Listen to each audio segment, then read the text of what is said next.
This video is sponsored by Adobe Reality.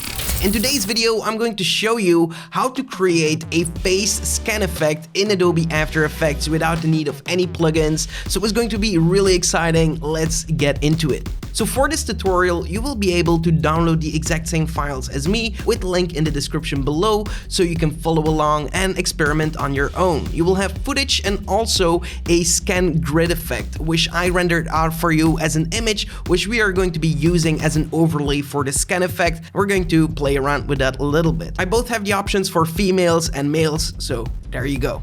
Alright, so now we are in Adobe After Effects, and the first thing that I will do is drag and drop my footage into a new composition.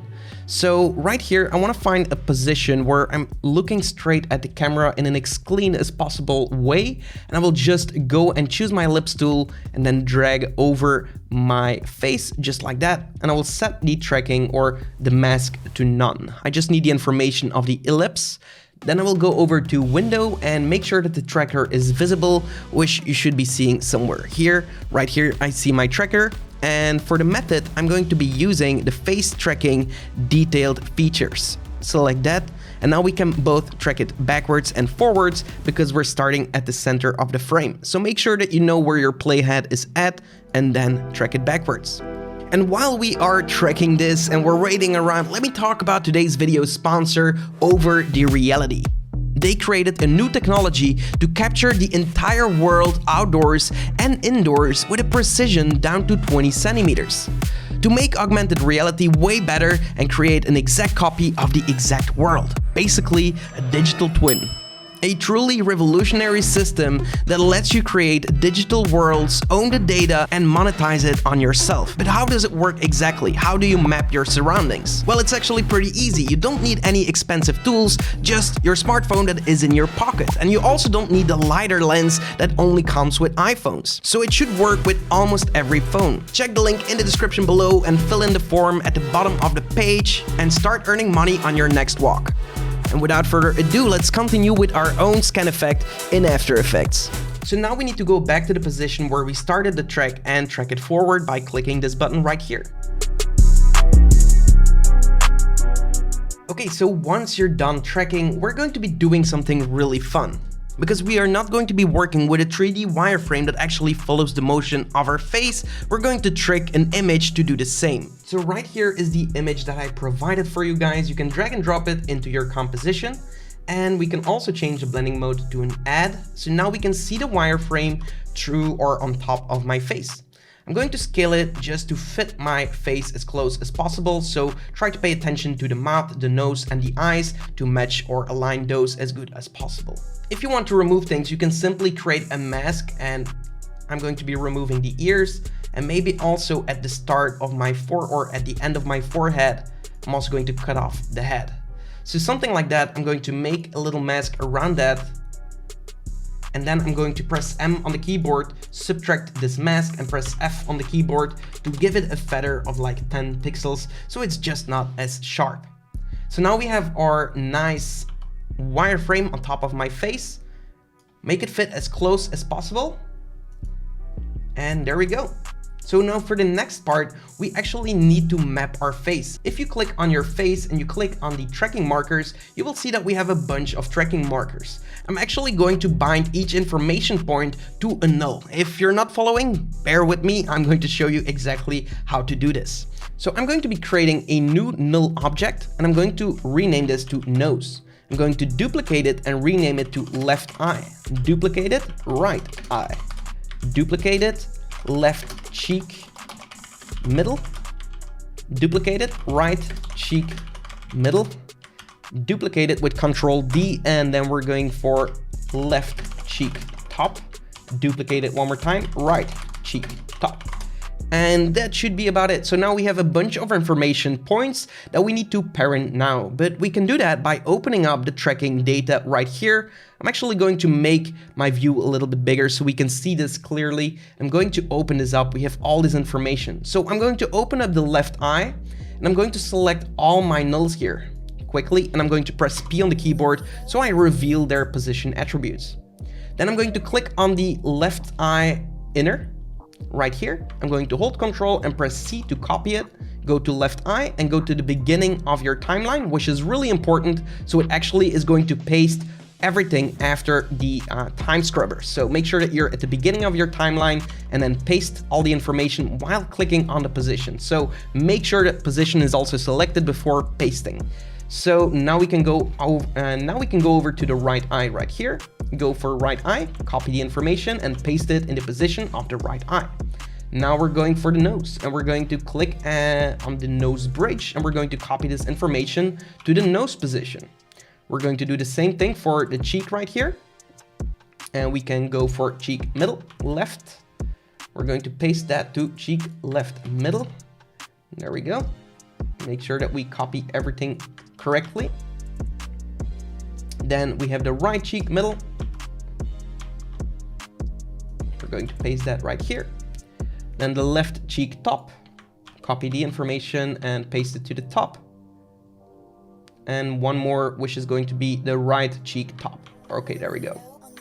And paste it one more time. Now we can close this and make our timeline or our view a little bit smaller again so we can see our final product here, our final video. And we can now see that we have a bunch of nulls scattered over my face. So we have a null here, and actually to see them a little bit better, I'm just going to select all of them and I'm just going to give them a bright color right here. So maybe yellow so we can see it. Make sure that everything is correct, that each null is in the right position. And now we can go back to our wireframe of the face. And what I will do is make sure that you're in the exact same spot where you matched the wireframe up. And then I'm going to click layer, pre-compose this, move all the attributes to a new composition. And this is going to be face wireframe comp. The reason I'm doing this is to have the same dimensions of my comp. And now I can use the puppet warp tool to start adding points to this face mesh. And I'm actually going to be adding these points exactly in the left top corner of each null, because that's where the null actually starts. So I'm going to try and align them as close as possible. There we go. And the more points you match up, the more you will be able to fix later. So now that we have all these points, we can open up or press U on the keyboard to reveal all these positions. And now we're going to match each position of our puppet pin to our null. So again, I'm going to make this a little bit bigger, but still make sure that you can see what is going on in here. And then select one of the puppet pins. We can see here, it's the left bottom part of the cheek. So I'm going to alt click on the stopwatch and I'm going to pick whip the left cheek middle. Then go to the next one and see which one is highlighted, the right middle. So right cheek middle.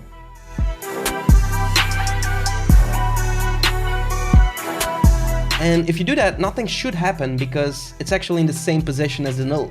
So basically, we just matched everything up. But if we go back in our timeline, you will see that the puppet warp is actually going to keep the mesh sticking to my face exactly. We can see the difference here. If I disable the puppet or I enable it, it's actually sticking to the exact same spots on my face. You can also still add some nulls for the mouth left and mouth right here to make sure that that mesh is also refined. So the more nulls you're going to add here, the more detail you will have in your final mesh. But I think in this case, it looks all right. You can do a lot of techniques this way as well, like making yourself older and stuff like that, which is a lot of fun.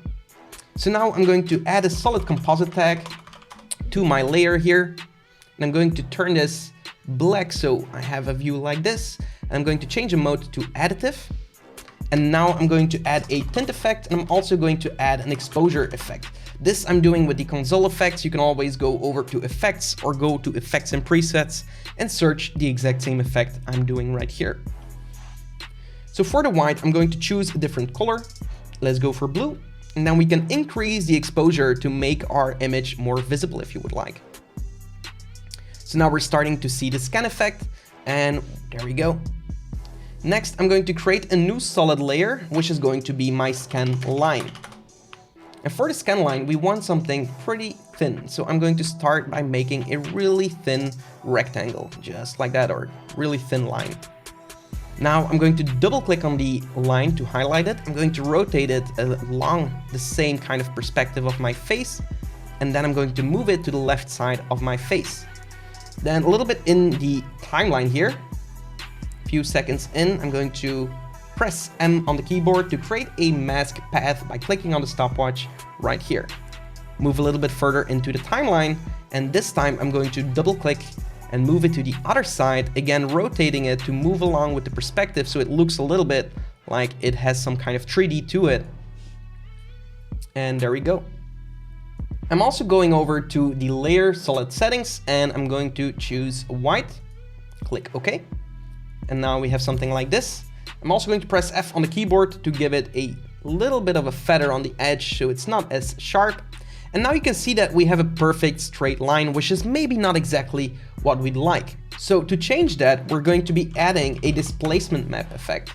I'm going to set the max vertical to 0, and I'm going to choose my original footage here to be the source of the displacement. I'm going to set it to -50 at first, or actually at +50.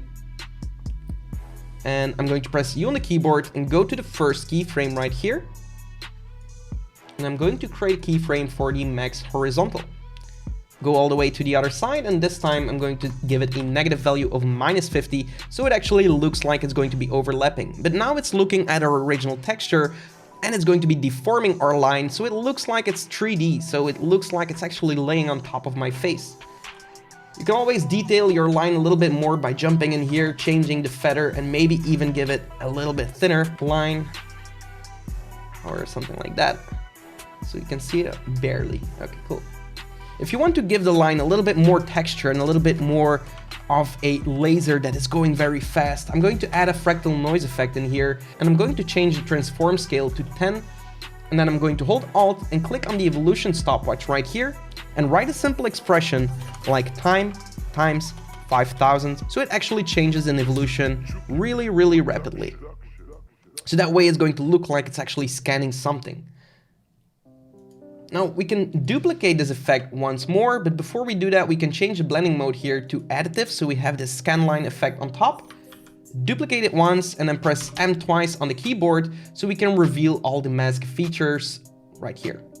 I'm going to change the expansion quite a bit so we have a wider search field right here. And I'm also going to play with the feather to make it a little bit softer, maybe like 200, and then remove a little bit of the expansion. Find like a good spot. I'm going to also change this to normal, and I'm also going to delete the fractal noise effect. This is going to be my matte mask. This I'm going to be using to drive the visibility of my wireframe. So for the wireframe face, I'm going to choose a pick whip for the track matte, and I'm going to choose the matte mask. Now you can only see the wireframe where the mask is. And because we just duplicated the scan line, it's going to also retain its position or animation that we already have added to it. That's already looking pretty cool. So the next thing that I want to do is, of course, make sure that it starts at the right time. So before that, we don't need to see anything. Like right here, we can actually trim everything.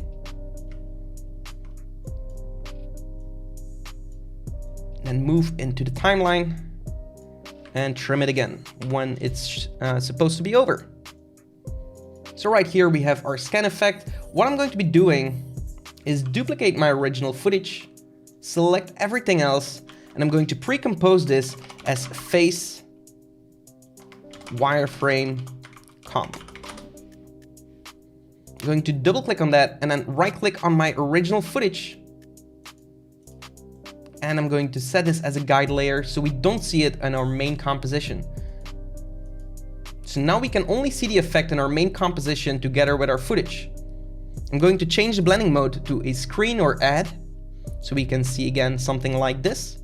And then I'm going to duplicate my original footage on top, and I'm going to rename this mask face.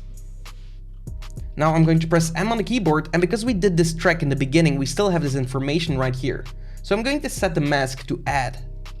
Then I can also play with the mask expansion here if I wanted to search in a little bit of bigger field. Also play around with a little bit of feathering and make a keyframe for both of these. So at the beginning of our timeline where the effect starts, we can actually set the expansion to 0 so we actually don't see anything, and also the feather right here to to a low value. Same for the end of the effect. We also want to make sure that everything is reset to 0 so it actually doesn't exceed my face. Just right here, I wanted to cover also a little bit of my throat, so you can do different techniques, but this is how I will be approaching it.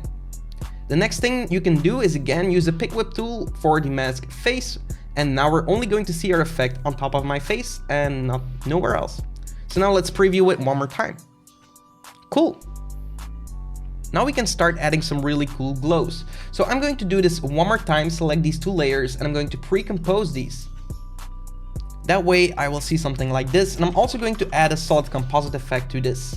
I'm going to change the color to black so we have a nice black view with the wireframe and scanning effect on top of it. Now I can simply change this to an additive, and we can also add a tint effect to this and give it our color that we desire.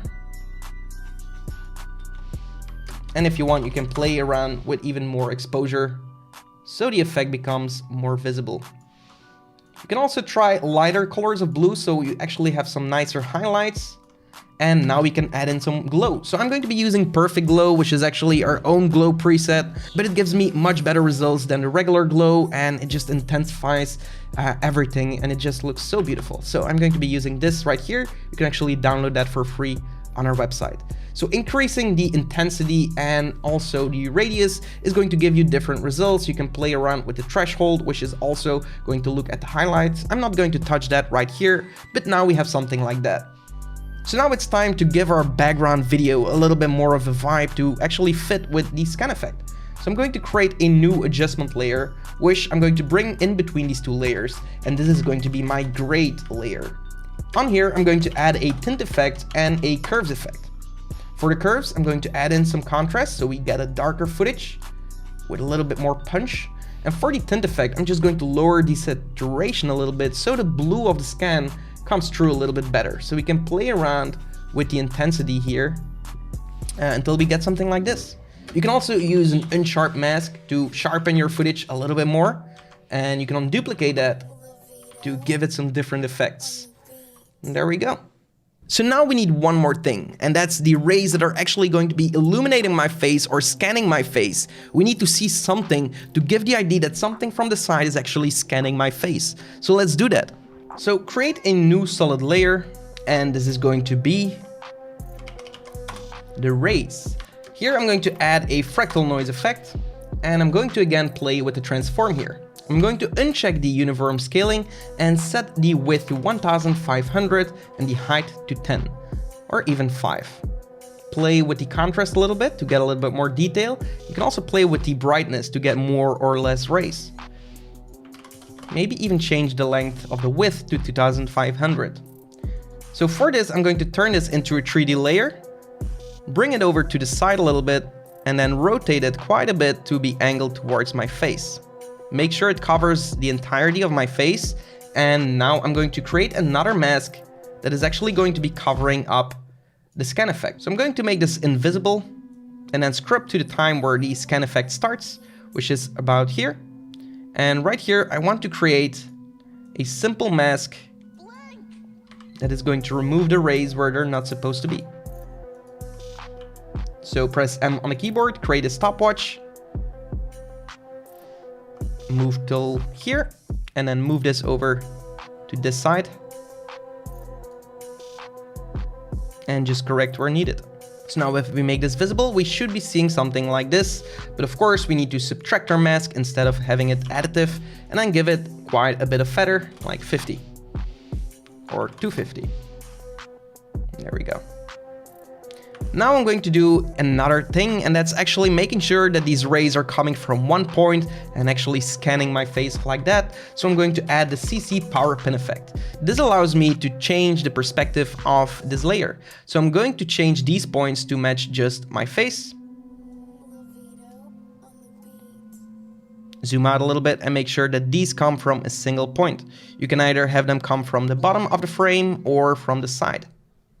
So let's go for the bottom in this case. And if your mask is not matching up, what you can always do is remove it for now, and we can add another matte later, which is going to be our mask, which is actually going to be working a little bit better. So in this case, we're just going to look at it without the mask, make sure that it's still covering up the entire face here. And what I want to do is go to the beginning of my animation of the scan effect. I'm going to change this to quarter so I can just quickly scrub through my timeline. And then right here, I'm going to put these points like so. I'm going to create a keyframe for all of these points, move a little bit forward, and then I'm just going to try and follow the actual scan effect and also the size of my face so it looks kind of okay. Okay, now we can trim the rest of it and make it visible again just to see where we're at. And now I'm going to create a new solid layer, which is going to be my mask. And for the mask, I can just create something like this. I'm going to also make this invisible. And I'm just going to make a simple mask like that.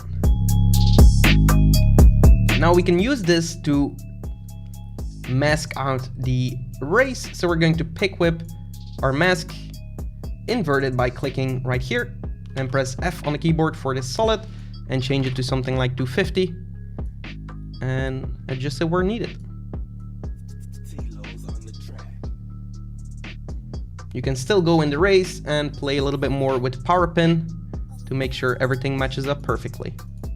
Once you're satisfied, we can change the rays here to mode add or screen. That's going to be up to you. I'm also going to add a fast box blur just to give it a little bit more softness.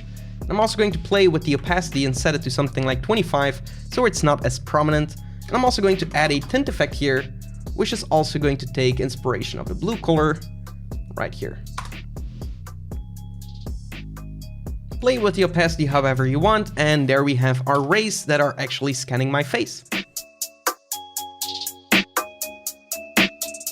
Animate the opacity to turn the rays on and off wherever you want. And boom, we have this. So now one more problem with the rays is that they're not animated and they don't look projected. So to do that, we can simply alt-click on the stopwatch right here for the fractal noise effect and write the same expression, time times 5000. So now it's going to look like you're actually scanning something, and there we go. To finalize everything, I'm just going to make my background a little bit darker by adding in an adjustment layer on top of it all and call it vignette. We're going to add a curves effect and make everything quite a bit darker.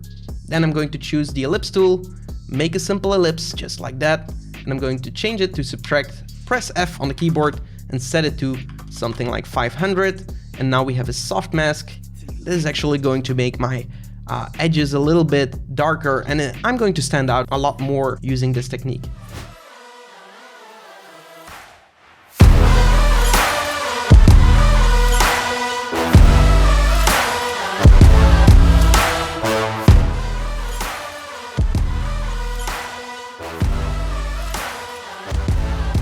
Alright, and there we have it, the 3D scan effect for our face in Adobe After Effects. You can use this in a ton of examples, from music videos to feature films where you're actually entering a top secret door. You need to scan something. By the way, for some of my dedicated subscribers, I have some updates. Some of you might know that I have been working super hard on Creator Galaxy 3.0, which was also partially a reason why I wasn't uploading so frequent anymore. But now that Creator Galaxy 3.0 is almost finished, this all is going to change drastically. First of all, starting this February, I will be posting weekly videos again. Awesome, right? Apart from that, I'm super excited that I will be launching Creator Galaxy 3.0 to the public. I have never worked so hard on something, and I've literally worked on this for over a year now, but I just wanted it to be the best it could be. So you can create Hollywood-level videos with easy-to-use and high-quality, affordable assets. No compromise. Now, we're almost there. I have set my goal to launch this February, but I cannot give an exact date just yet. If this sounds something for you, then make sure that you sign up with the early bird waitlist link in the description below, so you get to experience Creator Galaxy 3.0 as a first. As an early adopter, you will not only be one of the first to experience the amazing powers of our Creator Galaxy 3.0 service, but you will also get exclusive deals and offers that won't be available for the general public. Be a part of Creator Galaxy 3.0, sign up for the early bird waitlist below. More updates will follow soon.